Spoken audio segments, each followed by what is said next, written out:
Est-ce que le terme showrunner existe en France? Parce que vous êtes le créateur de la série, est-ce que ça existe en France, le terme showrunner? Non, pas vraiment. Ouais. Il y a des séries où on peut considérer que l'auteur principal tient un rôle similaire à celui d'un showrunner aux États-Unis. Mhm. On parlait du Bureau des légendes, Eric Rochant a vraiment repris les codes de l'écriture aux États-Unis et Ouais.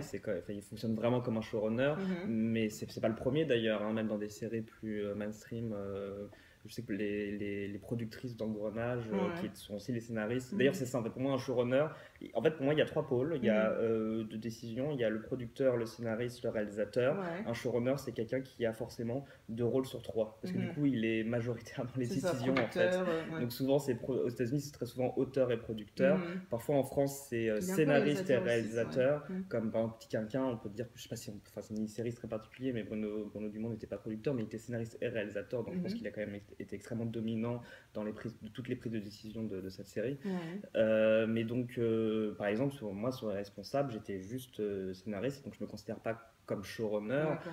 mais c'était pas non plus l'autre extrême qui est je rends ma copie et ensuite Mhm. le réalisateur fait ce qu'il Oui, veut. voilà, c'est ça. On Je est dans fais une plus rien. logique du cinéma français Ouais. où c'est le réalisateur qui est l'auteur principal, Mhm. celui qui Donc fait vous tous les trouvez choix que le thème artistiques. créateur vous convient bien? Oui, oui, oui, bah Celui-là? c'est ce que j'ai littéralement fait, D'accord. techniquement, quoi. J'ai Ouais. créé la Et vous série, impliquez dans la je l'ai production? écrite, et ensuite, voilà, c'est ça, sur toutes les prises de décision, Ouais. du casting Mhm. jusqu'au Final Cut, Mhm. on est donc trois, le producteur, le scénariste, le réalisateur, comme il n'y en a pas un qui fait les deux rôles, mais on a chacun un pôle, du coup, Mhm.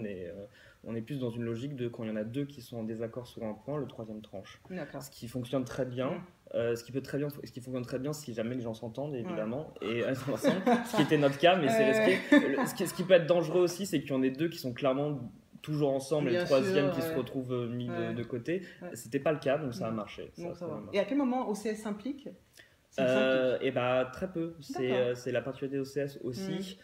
Une fois qu'elle dit oui au projet, Mhm. donc évidemment il y a toute une phase de discussion, mais à Ouais. partir du moment où elle dit oui au projet, elle nous donne le budget et elle nous dit rendez-vous à une projection, et Mhm. c'est vrai, c'est littéralement ce qui se passe. D'accord. C'est pas mal ça. Ouais. C'est Peu de très bien. liberté, ouais. Mais la contrepartie, c'est que le Mhm. budget est moindre. Ça veut Mhm. dire qu'on a plus de liberté par rapport à d'autres productions, Toujours. d'autres Et chaînes, ouais. mais c'est aussi parce qu'ils nous donnent moins Ouais. d'argent. Mais Bien sûr. c'est donc évidemment, c'est les contraintes Mhm. artistiques sont d'ordre financier plutôt, quoi. On D'accord. peut pas faire ce qu'on veut. On Mhm. a très peu de jours de tournage pour tourner toute une saison entière. Ah ouais, combien? 23 jours. Ah oui, d'accord. 23 jours pour 10 épisodes de 22 minutes, donc quasiment 2 jours et des Ouais, poussières par épisode. ça va. Sachant qu'on tourne pas par épisode, mais on tourne par décor. C'est... Donc, Ouh. mais Bah oui, voilà, forcément. à l'écriture, du coup, par exemple, ça nous oblige à faire attention au nombre de décors. Enfin, Ouais. dans n'importe quelle série, il faut faire ça, mais là Ouais. particulièrement, Ouais. nombre de décors, nombre de personnages, voilà, Mm. parce que ça a un impact énorme sur le budget et aussi sur les déplacements et donc le temps de tournage. Quand on a un petit budget, on fonctionne donc par décor, c'est ça?